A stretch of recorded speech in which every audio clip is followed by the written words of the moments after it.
Aluva police ക്ലബിൽ നിന്ന് അങ്കമാലി പിന്നീട് സബ് ജയിലിലേക്കും പോകുമ്പോൾ നാടകീയ രംഗങ്ങളാണ് അരങ്ങേറിയത്. ദിലീപിനെ കൂക്കി വിളിച്ച് പരിഹസിക്കുകയും സർക്കാരിനെയും അന്വേഷണ ഉദ്യോഗസ്ഥരെയും അഭിനന്ദിക്കുകയും ചെയ്ത പ്രതികരണങ്ങൾ കേൾക്കാമായിരുന്നു.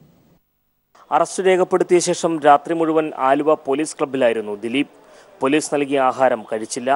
രാവിലെ 6:30 പോലീസ് ക്ലബിൽ നിന്ന് കനത്ത സുരക്ഷാ സന്നാഹത്തോടെ അങ്കമാലി മജിസ്ട്രേറ്റിന് മുന്നിലേക്ക്, 6:45 കോടതിയായി മാറിയ മജിസ്ട്രേറ്റിന്റെ വസതിക്കുള്ളിലേക്ക് ദിലീപ് പ്രവേശിച്ചു. അതേസമയം പുറത്ത് പ്രതിഷേധവും കൂക്കുവിളികളുമായി വലിയ ആൾക്കൂട്ടം. പോലീസ് കൃത്യമായ മുൻകരുതലുകളോടെ സ്ഥിതിഗതികൾ ശാന്തമാക്കാൻ പ്രവർത്തിച്ചു. ദിലീപിനെ റിമാൻഡ് ചെയ്തുകൊണ്ട് 15 മിനിറ്റ് നീണ്ട കോടതി നടപടികൾ പൂർത്തിയായി. ദിലീപ് കനത്ത പോലീസ് കാവലിൽ വീണ്ടും വാഹനത്തിനുള്ളിലേക്ക്. അപ്പോഴും താൻ നിരപരാധിയാണെന്ന് ദിലീപ് മാധ്യമങ്ങൾക്ക് മുന്നിൽ ആവർത്തിച്ചു.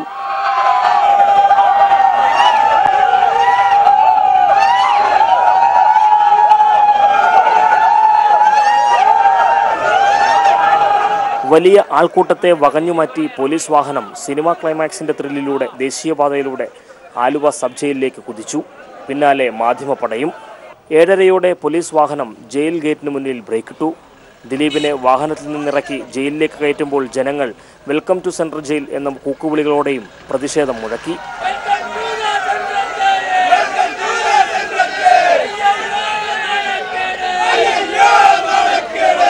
ഒപ്പം അന്വേഷണ ഉദ്യോഗസ്ഥർക്കും പിണറായി സർക്കാരിനും അഭിവാദ്യങ്ങളും നേർന്നു.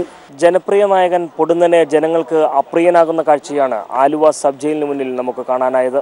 ക്യാമറാമാൻ സംജിത്ത് ആർപ്പൂക്കരയോടൊപ്പം ടി പി പ്രശാന്ത്.